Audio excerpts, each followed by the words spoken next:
Assalamu alaikum, I'm Aisha and you're watching Samaa News. Here are today's headlines.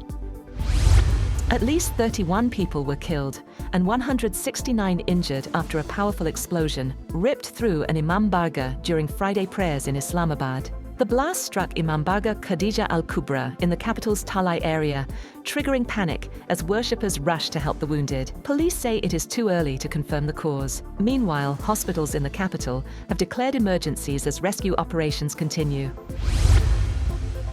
US President Donald Trump has ruled out extending the New START nuclear arms treaty with Russia, calling instead for a new and modernized agreement. In a social media post issued as the treaty expired, Trump said New START was badly negotiated and accused Russia of violations. He said US nuclear experts should work on a fresh deal, warning that a better treaty is needed to manage future nuclear risks.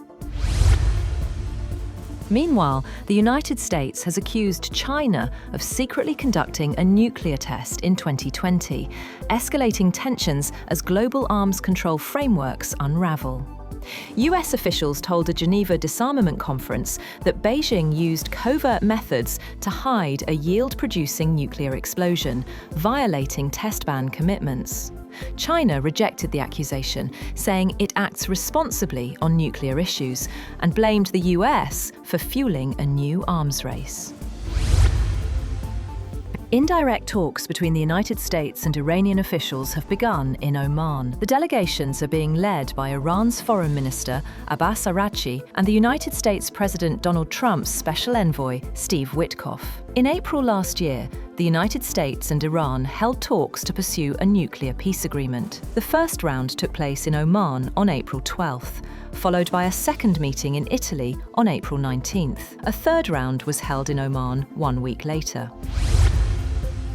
Meanwhile, Iranian Foreign Minister Abbas Araghchi met his Omani counterpart Badr bin Hamad al-Busaidi in the Omani capital Muscat ahead of planned nuclear talks between Iran and the United States. The two sides exchanged views on bilateral relations as well as recent regional and international developments, including the forthcoming nuclear negotiations between Tehran and Washington.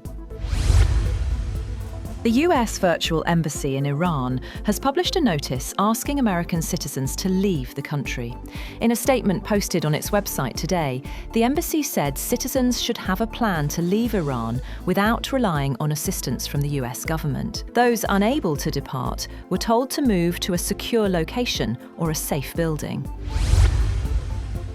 Basant returned to Lahore after nearly 2 decades. The much-anticipated 3-day Basant festival began at midnight as residents rushed to rooftops across the walled city, particularly around Mochi Gate, to welcome the colourful celebration after years of absence. Cries of Bor Kata echoed as kites filled the sky. Pakistan cricketer Hassan Ali also embraced the colours of the Basant festival. Former cricketers Wasim Akram and Mohammad Hafiz urged citizens to observe Basant safely.